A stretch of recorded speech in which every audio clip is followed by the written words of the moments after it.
नमस्कार, आप देख रहे हैं पॉलिटिकल आइडिया और मैं हूं प्रदीप कुमार। मित्रों, आज हम बात करेंगे बिहार में विधानसभा चुनाव होने जा रहा है। इसी वर्ष अक्टूबर और नवंबर महीने में चुनाव है। चुनाव होगा ही, चुनाव का परिणाम भी आएगा, लेकिन इस चुनाव के परिणाम का असर केंद्र की राजनीति पर क्या पड़ेगा?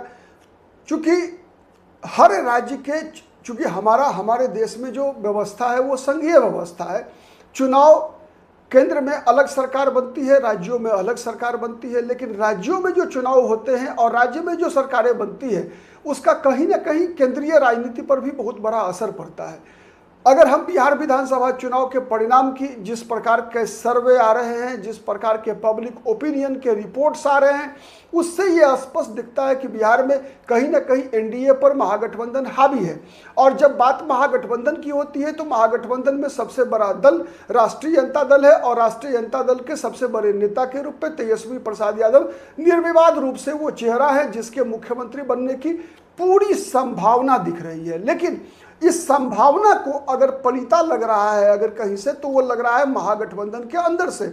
क्योंकि अगर बात हम करें एनडीए की संभावना की भी, तो एनडीए की संभावना को भी धूमिल करने वाले लोग एनडीए के अंदर ही हैं, एनडीए के बाहर नहीं है। उसी तरीके से महागठबंधन की भी जो संभावना है, उन संभावनाओं को अगर कहीं से चुनौती मिल रही है तो वह महागठबंधन के अंदर से ही मिल रही है। आप याद कीजिए 2020 का विधानसभा चुनाव भी अगर तेजस्वी यादव मुख्यमंत्री बनते बनते रह गए, कुछ सीटें घट गई, तो उसका कारण एनडीए का प्रदर्शन नहीं था, बल्कि उससे ज्यादा महागठबंधन के अंदर के जो डायनेमिक्स थे, जिस प्रकार की महागठबंधन में जो विभिन्न सहयोगी दल थे, उनका जो परिणाम आया, उनका जो बिहेवियर था, उसका असर रिजल्ट पर, फाइनल रिजल्ट पर पड़ा।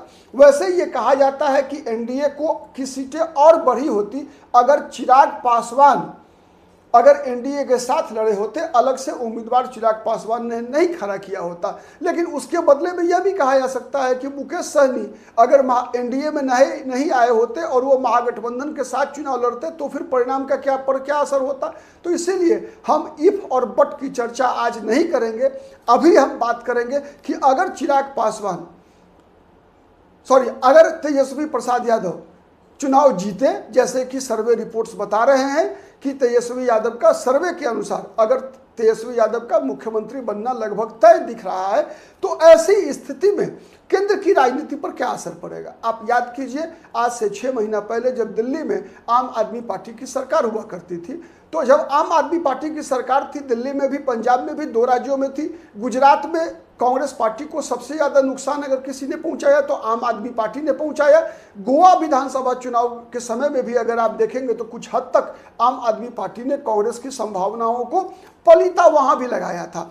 उसी तरीके से अगर हम देखें मध्य प्रदेश में जो चुनाव का परिणाम आया, वैसे इस बार तो लैंडस्लाइड विक्ट्री थी बीजेपी के लिए, लेकिन कहीं ना कहीं आप देखेंगे जिस प्रकार का कांग्रेस के अंदर अहंकार रहा, समाजवादी पार्टी के लोग सीट मांगते रहे, वहां सीट नहीं मिली। उस समय में जनता दल यूनाइटेड भी इंडिया अलायंस का पार्ट हुआ करता था बिहार में, नीतीश कुमार की पार्टी, वह भी एक आध सीट मांग रही थी लेकिन नहीं दिया गया। और कमलनाथ ने क्या बयान दिया आपको याद है। खैर, तो ये चीजें होती रहती है। लेकिन मैं बात कर रहा हूं केजरीवाल की जब दिल्ली में हार हुई तो सबसे ज्यादा खुश, बीजेपी से भी अधिक खुश राहुल गांधी हुए थे। क्यों हुए थे? इसलिए हुए थे कि केंद्र की राजनीति में राहुल गांधी के सामने से एक कांटा हट चुका था।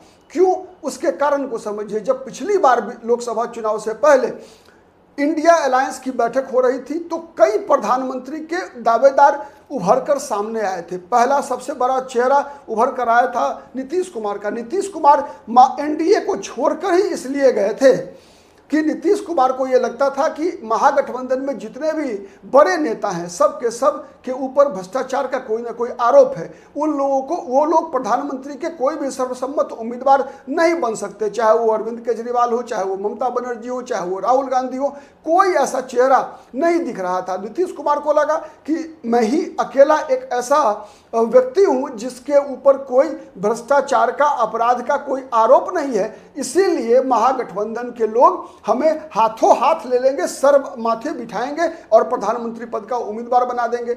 इसी प्रत्याशा में नीतीश कुमार एनडीए से छोड़कर महागठबंधन के साथ चले गए थे। इंडिया अलायंस के फादर फिगर कहे जाते हैं नीतीश कुमार। लेकिन वो नीतीश कुमार जब पटना में ही पहली बैठक हुई तो लालू प्रसाद यादव ने कह दिया कि राहुल गांधी इस बारात के दुल्हा हैं, मतलब इशारा स्पष्ट था।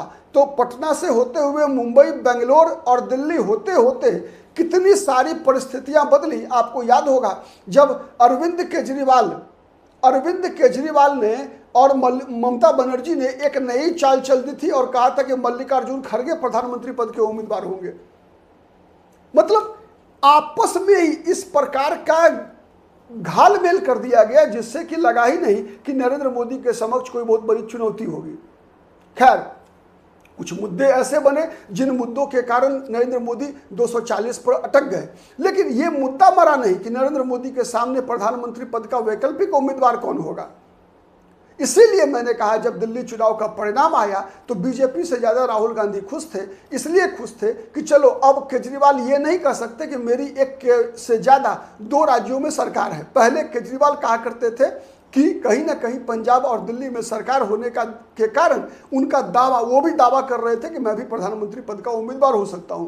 ममता बनर्जी भी खुद को, बंगाल में जब चुनाव होता है तो ममता बनर्जी एक प्रधानमंत्री पद के उम्मीदवार के रूप में ही चुनाव लड़ती है। आपको याद होगा के चंद्रशेखर राव, टीआरएस पहले हुआ करता था लेकिन फिर बीआरएस बना दिया उन्होंने, भारत राष्ट्र समिति। तेलंगाना राष्ट्र समिति को भारत राष्ट्र समिति इसी उम्मीद में बनाया था कि वो प्रधानमंत्री पद के उम्मीदवार बनना चाहते थे, प्रधानमंत्री बनना चाहते थे। ठीक है, चंद्रबाबू नायडू, ऐसे कई चेहरे, चंद्रबाबू नायडू के भी रास्ते में कई बार जो है ऐसा लगा कि नहीं ये भी प्रधानमंत्री पद के उम्मीदवार हो सकते हैं अगर कुछ गेम चल जाए तो। अखिलेश यादव के समर्थक उत्तर प्रदेश में जब लोकसभा का चुनाव लड़ रहे थे तो वो यही बात प्रचारित कर रहे थे कि देश का सबसे बड़ा राज्य उत्तर प्रदेश है और हंग पार्लियामेंट की स्थिति में अखिलेश प्रसाद यादव के पास विपक्ष में सबसे अधिक सदस्य संख्या होगी। इस बार वैसे भी तीसरे नंबर की पार्टी है अखिलेश यादव की पार्टी, समाजवादी पार्टी तीसरे नंबर की पार्टी है संसद में, लोकसभा में, तो इसलिए अखिलेश सिंह यादव का नंबर आता है। सवाल ये उठता है कि बिहार में अगर तेजस्वी प्रसाद यादव मुख्यमंत्री बन गए तो क्या बात 1996, 97, 98 के दौर में जाएगी? आप याद कीजिए उस समय में लालू प्रसाद यादव के लिए भी नारा लगता था भारत का प्रधानमंत्री कैसा हो, लालू यादव जैसा हो।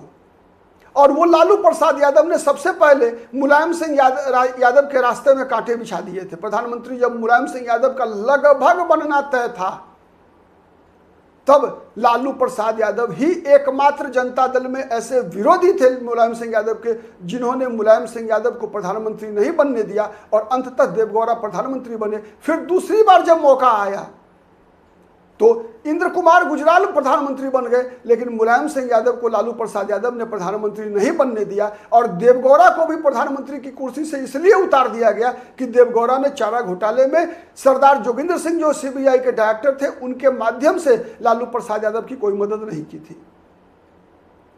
तो बिहार का जो राजनीतिक कद है, बिहार के मुख्यमंत्री का जो राजनीतिक कद है, लालू प्रसाद यादव की जो विरासत तेजस्वी यादव के साथ है, पिछड़ावाद की ताकत है, यादववाद की ताकत है। बिहार उत्तर प्रदेश में सबसे बड़ी जाति के रूप में यादव समाज है और बिहार उत्तर प्रदेश मिलाकर 120 संसदीय सीटें होती है। इसके अलावे भी कई राज्य ऐसे हैं जहां पर कि यादवों की अच्छी खासी संख्या है। तो सवाल उठता है कि क्या बिहार का मुख्यमंत्री बनने के बाद तेजस्वी यादव की नजर दिल्ली की गद्दी पे नहीं होगी? क्योंकि बिहार में तो एक बात है कि बिहार में सत्ता का हस्तांतरण पीढ़ीगत होने जा रहा है। निकट भविष्य में नीतीश कुमार कितने दिन है कहा नहीं जा सकता मुख्यमंत्री पद पर। नीतीश कुमार की उम्र के कारण भी नीतीश कुमार को चुनौती मिल रही है, न केवल एनडीए के बाहर महागठबंधन से तेजस्वी यादव के द्वारा बल्कि एनडीए के अंदर से भी चुनौती मिल रही है। यहां तक कि नीतीश कुमार को उनकी पार्टी के अंदर से भी चुनौती मिल रही है और कई लोग नीतीश कुमार के पुत्र निशांत कुमार के लिए रास्ता खाली करने की सलाह दे रहे हैं। मतलब यह बात तय है कि बिहार में पीढ़ीगत हस्तांतरण होना तय है निकट भविष्य में। तो क्या आने वाले दिनों में नरेंद्र मोदी भी तो 75 वर्ष पूरे करने वाले हैं, तो क्या केंद्र की राजनीति में पीढ़ीगत हस्तांतरण नहीं होगी? कई राज्यों में अगर हम मुख्यमंत्रियों की उम्र को देखें, अगर बड़े राज्य उत्तर प्रदेश योगी आदित्यनाथ 50 से 55 के बीच में चल रहे हैं। देवेंद्र फडणवीस युवा मुख्यमंत्री हैं, प्रमोद सावंत गोवा के युवा मुख्यमंत्री हैं। तो इस तरह से कई ऐसे मुख्यमंत्री हैं जो 50 के आसपास हैं देश भर के अंदर। तो क्या आने वाले दिनों में ये सभी लोग प्रधानमंत्री पद के उम्मीदवार नहीं होंगे? तो अगर ये प्रधानमंत्री पद के उम्मीदवार होंगे तो चुनौती किसके लिए बनेंगे? क्योंकि जिस राजनीतिक धारा के को लेकर आगे चलने वाले लोग हैं तेजस्वी प्रसाद यादव, उस राजनीतिक धारा से, उस विचारधारा से सबसे बड़ा प्रधानमंत्री पद का उम्मीदवार तो राहुल गांधी है।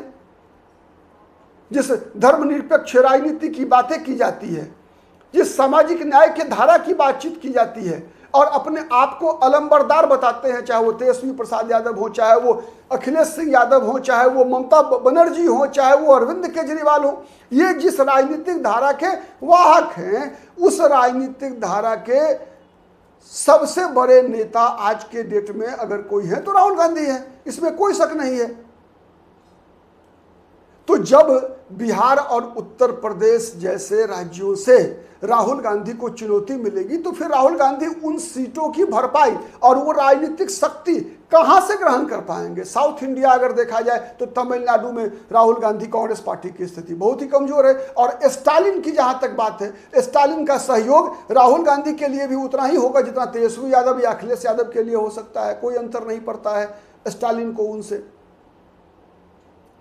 केरल की राजनीति में भी देखिए, केरल की राजनीति में भी वाम दल और कांग्रेस एक दूसरे के कॉम्पिटिटर हैं, लेकिन जिस प्रकार से बीजेपी भी वहां कुछ ना कुछ अपने एक इंप्रूवमेंट बीजेपी के प्रदर्शन में दिख रहा है, विशेष रूप से इसलिए दिख रहा है कि वहां के जो ईसाई समाज के लोग हैं वो अब कहीं ना कहीं बीजेपी की तरफ देख रहे हैं।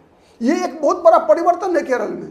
और अगर केरल में डेमोग्राफिकली अगर हम बात करें, ईसाई और जो हिंदू समाज है वहां के, अगर ये दो मिल गए तो फिर वहां पर वाम दल और कांग्रेस में से कोई एक ही बचेगा।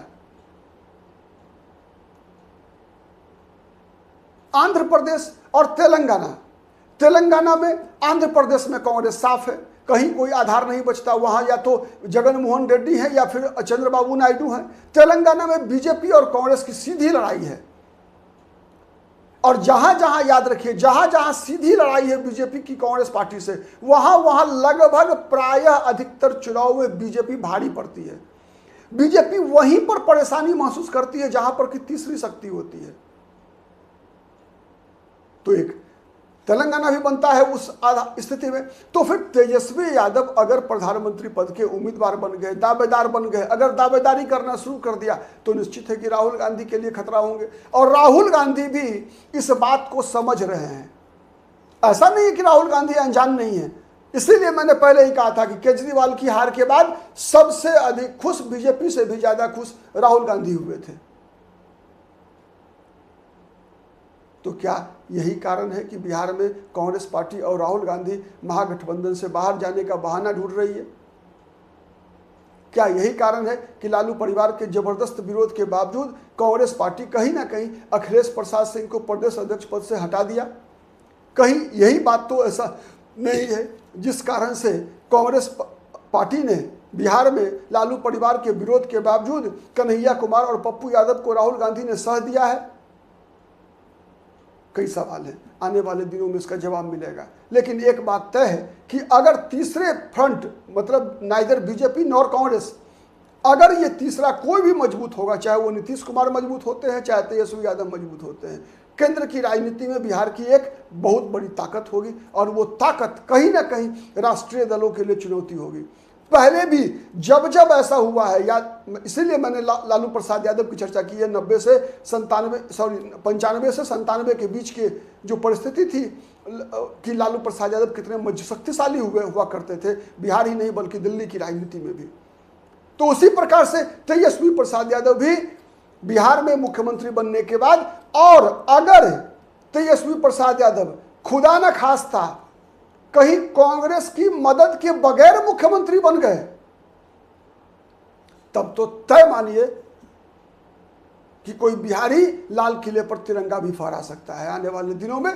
निकट भविष्य में नहीं, लेकिन आने वाले दिनों में कभी भी ऐसा हो सकता है। शायद वो 29 होगा या 34 होगा, कहना मुश्किल है।